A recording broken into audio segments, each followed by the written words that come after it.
Olá pessoal, estamos no Isso Pode Ajudar e no mês de novembro falamos sobre direitos de saúde, direitos de assistência, direito de cuidados, direitos, enfim, também do INSS, e esse episódio é sobre o direito de morrer sem dor. É um tema polêmico, um tema difícil de ser tratado, muitas famílias acabam tratando desse assunto somente quando se deparam nesse assunto. E estamos com o Dr. Diógenes, doutora Giovana, doutora Simone, do escritório Diógenes, Eleutério e Souza Advogados. Dr. Diógenes já até virou aqui porque ele sabe que em todo episódio eu encrenquei com o Eleutério. Sejam bem-vindos. Muito obrigada. Muito obrigado pelo convite. Muito obrigada. Eu que agradeço, vocês deram videoaulas de ensinamento de direitos, né, múltiplos. Doutora Giovana, cuidado paliativo. Né? É um tema complexo, muitas vezes dentro da unidade hospitalar é lógico que existe um acolhimento. E qual que é o direito da pessoa? Vamos lá, então, como você falou, é realmente um tema complexo que tem uma alta bagagem constitucional que a gente fala, né? A Carta Constitucional é onde está ali a prescrição de todos os nossos direitos, e por mais, assim, estranho que possa parecer falar em direito de morrer, isso é um direito, né? A gente tem um direito à morte digna. Né? O que isso significa? Então, tem uma coisa sobre a qual assim, ninguém gosta muito de falar, mas que inevitavelmente todo mundo vai enfrentar, né? E no Brasil, muita gente não fala porque é um tema delicado, mas no Brasil, o que muita gente não sabe é que morrer é um processo profundamente burocrático, assim, se a gente pode dizer. Então, é curioso, a gente nasce sem manual, sem regra, mas para morrer tem formulário, tem discussão, tem protocolo. E talvez, eu acho, assim, né, eu penso que o primeiro passo para isso é a gente aceitar que realmente é desconfortável, né, falar sobre o fim, sobre isso, né, para muitas pessoas. E tá tudo bem, mas isso não significa que a gente não deva, efetivamente, falar do assunto, né, então, pelo contrário, falar sobre isso, falar sobre morte, muitas vezes é um ato de cuidado, né, um ato de cuidado com as pessoas que ficam, né, que vão estar lidando com um momento frágil emocionalmente, porque é um momento difícil. Então, às vezes, escolher ou ficar em silêncio sobre isso é muito mais cruel que muitos diagnósticos, né, eu falo. Então, a gente, como advogado, orienta justamente a gente ter esse tipo de conversa com o cliente, porque quando ninguém conversa, quando ninguém planeja, acaba que surge espaço para conflito. Às vezes as famílias entram em conflito, as decisões acabam tendo que ser judicializadas. Ou tanto faz, né? Ou tanto faz, e o que era mais importante ali, que é a voz daquela pessoa, do paciente, acaba se perdendo no meio disso tudo, né? Então, assim, o que eu tento mostrar como advogada é que você planejar o fim da vida não é um ato frio, na verdade é um ato de responsabilidade mesmo, né? Então, é garantir que a sua vontade prevaleça mesmo quando você não está mais em condição de expressar a sua vontade. Então, e muita gente pensa, né, quando a gente fala de morte digna, né, que é o que a gente falou aqui, que a gente está falando de eutanásia, por exemplo, do direito de morrer, mas não é propriamente isso. Então, assim, você me perguntou quais são os direitos que envolvem nesse momento. Primeiro, quais são esses direitos e como a gente garante que esses direitos sejam respeitados mesmo quando você não estiver mais aqui. O que o Brasil permite ser feito. Né? Exatamente. Então, assim, aqui no Brasil, de fato, o que a gente fala de eutanásia, né? Quando a gente vai ativamente provocar a morte, né? Isso não é permitido no Brasil, ninguém tem direito, o médico não tem direito de provocar a morte de um paciente, mesmo que essa seja a vontade dele. Isso não é permitido no Brasil, nem a eutanásia, nem o suicídio assistido que a gente fala. Mas o que o Brasil prevê é um direito à morte digna. O que é isso, né? O Conselho Federal de Medicina, desde 2006, ele entende pela possibilidade da eutanásia, que a gente fala. E o que significa, qual que é a diferença? A diferença é que, na verdade, se trata de você, a pessoa, ou enfim, o representante legal daquela pessoa, ou a família daquela pessoa, pode, entre aspas, dar um basta, assim que a gente fala. Então, você meio que deixa que a morte aconteça naturalmente. Se a pessoa está ali num quadro que é irreversível, que a pessoa está numa situação de sofrimento, por exemplo, ela tem direito de não querer que aquele sofrimento se prolongue e deixe que a morte aconteça naturalmente. Então, ela tem direito de decidir não aceitar certos cuidados. Mas isso que é vão a família prolongar. Quem vai decidir ou o paciente? E aí, como que a legislação exatamente. funciona? E aí que é o grande problema, né? Porque, assim, o ponto de partida, né? Porque, assim, a decisão jurídica é até onde vai o dever de manter alguém vivo e onde começa o dever ali de eu respeitar a dignidade dessa vida que está acabando. E o grande problema, quando a gente fala, é justamente esse, quando o paciente perde a capacidade de decidir. Né? E aí o problema para todas as áreas dessa questão de família, né, de sucessão, porque quem que vai escolher por ele, né? Então, assim como as outras áreas que a gente conversou aqui, desses instrumentos, institutos jurídicos, de curatela e tudo mais, quando a pessoa ela não tem mais capacidade de decidir, a família decide por ela, o representante decide por ela, e aí por isso que se a gente orienta, né, é importante ter uma manifestação de vontade dessa pessoa quando ela está sã. É o que eu falei, as pessoas às vezes evitam falar sobre isso, mas se tem ali uma simples manifestação de vontade, eu gostaria que nesse momento fosse feito dessa forma, se chegar a esse ponto fosse feito dessa forma, porque se você não tem isso, acaba que fica um cenário muito de um medo, né? Então, assim, a família fica em impasse, muitas vezes sem saber qual que ia ser a vontade da pessoa. Os médicos, eles ficam inseguros, com medo aí de incorrer em alguma responsabilidade por omissão. Não sei se eles têm tanto medo, não. O que eu tenho visto em convênios, o meu público é bem debilitado. Né? Vou fazer até uma pergunta, doutora Giovana, que é bem complexo. Nós encaramos isso no atendimento domiciliar recentemente. Uma idosa vítima de AVC, assistida por mais de 2 anos na empresa, com cuidadores, enfim, e ela deu entrada num atendimento hospitalar do convênio por uma infecção odontológica que ela ainda tinha de dentição. Não foi testado nem tentado nenhum tipo de antibiótico terapia. Essa paciente foi induzida para cuidados terminais e ela usava sonda, suspenderam dieta, suspenderam água e não fizeram nenhuma medida de cuidados mínimos. Não. Ao meu ver, como enfermeiro, eu achei isso daí uma forma muito cruel. Muito cruel. Você submeter um idoso à desidratação, não antibiótico terapia e ainda suspender dieta, Sim. mesmo com a condição clínica dela, que ela já estava de sonda. Não era um novo procedimento. E não era para também fazer reanimação e tudo mais. Mas eu achei isso daí uma forma muito indigna. Isso caracteriza o quê? Isso não é cuidado paliativo. Sim, não. Isso, na verdade, o cuidado paliativo vai de contrário a isso, né? Mas, assim, justamente essa questão, por exemplo, que eu falei, assim, dos médicos ficarem inseguros de repente, serem responsabilizados. Claro que eu falei, isso é o cenário ideal, né? Que a gente tem um cenário ali que a gente imagina um médico preocupado tomando decisão.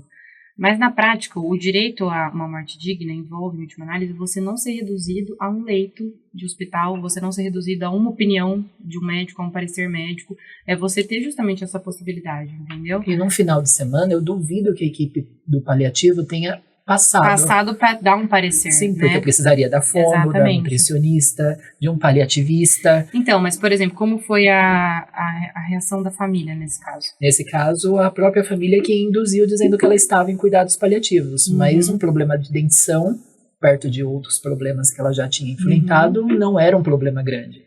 Até porque precisava, ao meu ver, de uma conduta de antibiótico terapia. Mas eu imagino que essa família deve ter ficado desamparada um pouco ali, né? Confusa. Não, muitas vezes os cuidadores estavam alertando e nós estávamos também. Mas nesse momento, por ser final de semana e atendimento no hospital, nós ficamos de mãos atadas. O que poderíamos ter feito ali naquela condição? Sim, então. Mas é justamente isso, porque nesse cenário em que a pessoa não tem mais como manifestar a vontade, acaba que fica um impasse mesmo. Sim. A palavra é essa, fica um impasse. Fica a família em impasse, fica o corpo médico em impasse. O que o home care queria manter o contrato, e não era isso, era só não ter uma morte indigna. Mesmo, sim, exatamente. Sim. Mas isso infelizmente acontece, porque esse cenário ele abre espaço justamente para isso, um impasse, né? Às vezes uma discordância. Então, há posições divergentes. Os médicos, eles têm um trato diferente, muitas vezes, é o que eu falei, infelizmente, eles estão preocupados ali no dia a dia do hospital, é muita gente que eles atendem, então eles já tratam o caso diferente, não tem o mesmo apreço, né, infelizmente, porque eles lidam com muitas situações, né, então é interessante muitas vezes, quando tem a oportunidade de ter uma manifestação de vontade expressa, no sentido de eu desejo que seja dado todos os cuidados, todas as tentativas sejam feitas, todas as oportunidades de terapia sejam possibilitadas e aplicadas. caso alguém tome uma decisão como essa, fica mais, assim, a gente infelizmente não consegue evitar o que já aconteceu, mas a gente consegue judicialmente buscar algum tipo de indenização, alguma coisa, falar que foi o contrário à vontade, entendeu? Agora, se é a família que está tomando essa decisão, aí fica um pouco mais difícil, porque é a família que está tomando essa decisão para a pessoa. Por isso que é importante a gente antecipar, muitas vezes, E saber como qual que que é a podemos vontade. antecipar? Como que eu, Edivaldo, consigo planejar? Quem faz isso é a pessoa, né? Quem consegue antecipar é o paciente que vai conseguir antecipar isso.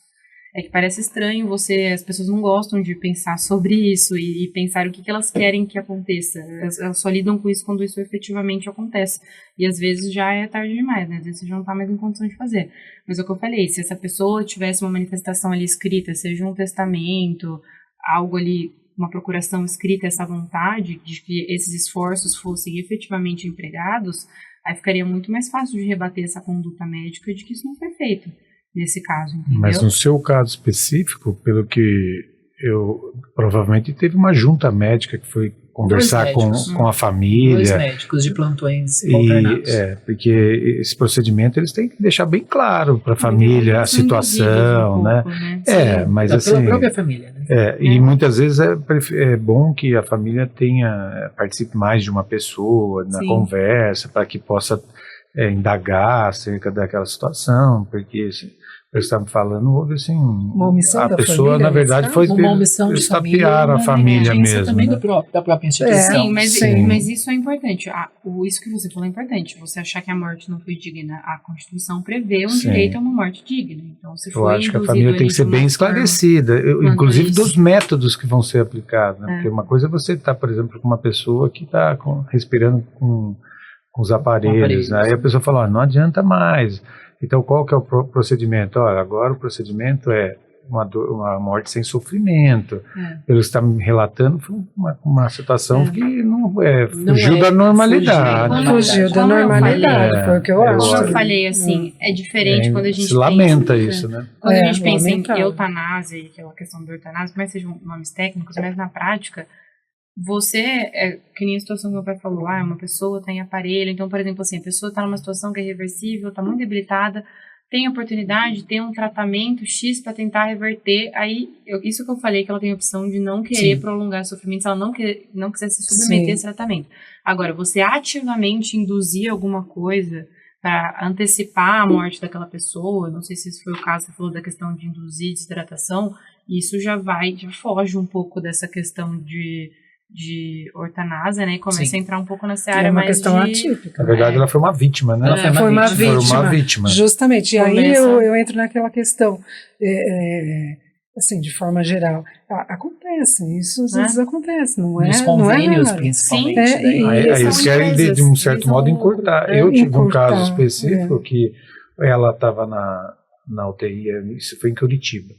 Ela teve um AVC, vários AVCs, não foi um só, né? E ela estava assim, numa situação muito crítica. Só que ela estava dentro do hospital, e o hospital queria que o leito tivesse vago. Aí, e queria que desse alta, porque a família falou, como que eu vou levar, no caso era a filha, falou, como que eu vou levar minha mãe desse estado para minha casa? Eu não sei nem como funciona. Aí entrou a questão que ela questionou acerca do home care, o convênio não concedeu, deu alta, e foi quando a gente entrou com uma ação judicial pedindo a liminar. Essa liminar não foi concedida em primeiro grau, a pretexto de o contrato não tinha previsão, e o juiz formal baseou-se totalmente no contrato, mas nós interpomos um recurso para o Tribunal de Justiça do Paraná. O Tribunal de Justiça concedeu, analisando a mesma liminar que o juiz tinha deferido, concedeu a liminar e mandou instalar o home care na casa dela. E ela ficou ainda durante muitos anos ainda utilizando o home care na assistência. Então você veja que tudo isso que eu falei, que fomos na justiça, nós estamos falando de 3 dias.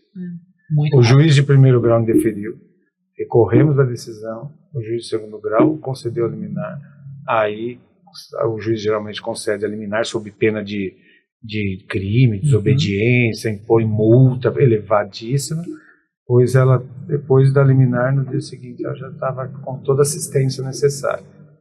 Então isso é importante.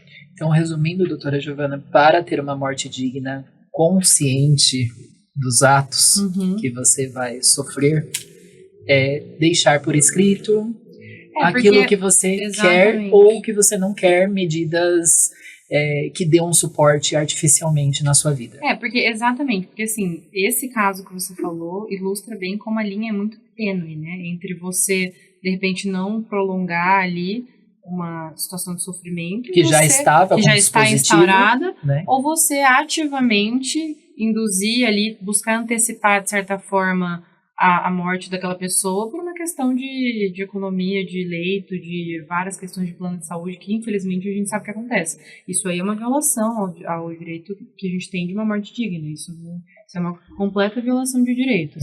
Agora, por isso que é importante, mas é o que eu falei, um direito foi violado. O que a gente faz quando um direito é violado, né? É o que eu falei, a gente infelizmente não consegue mudar uma situação, mas a gente busca uma indenização.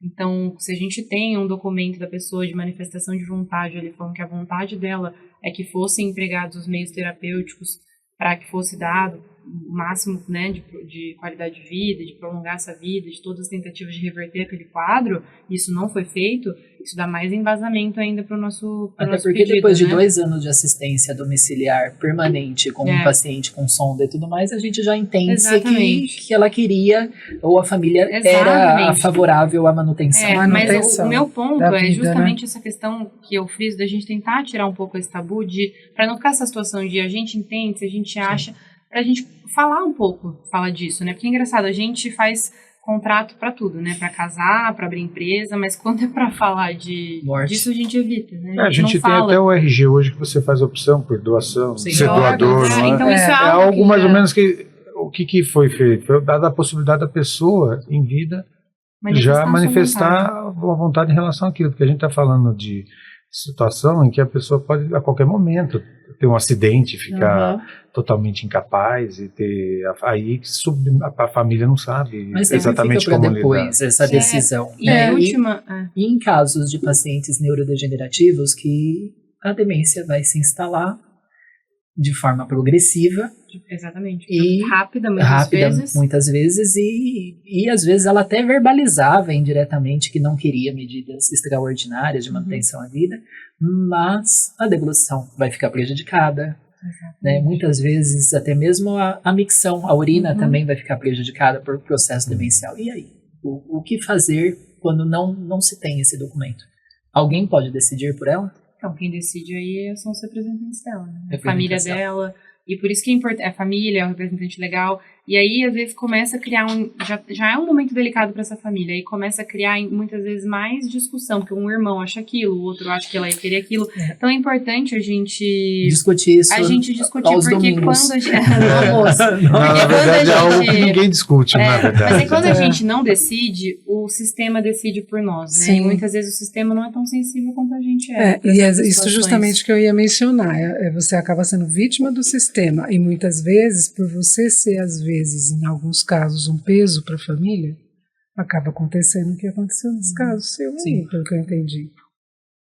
Mas se houver uma discordância assim, em relação à família, existe o judiciário para você socorrer, porque muitas vezes a curatela vem nomeada uma pessoa, muitas vezes ela não pode ficar, muitas vezes ela pode recair em mais de uma, ela pode recair em 2, 3, 4 pessoas, e aí muitas vezes havendo controvérsia, isso daí vai ser submetido ao juiz para decidir acerca e ele não vai decidir, logicamente, sem embasamento. Então ele vai pedir uma opinião médica, pedir laudos médicos, do próprio cuidador, até mesmo ouvir outras pessoas envolvidas, e aí essa questão pelo direito de proteção da pessoa, do idoso, isso que a gente fala que nada está afastado do judiciário. Qualquer questão que esteja tendo uma controvérsia, um litígio, é o judiciário que vai decidir. Qualquer ameaça ou lesão ao direito está sujeito aí ao judiciário. Como advogado, a gente sugere isso daí, que tudo se resolva de forma sem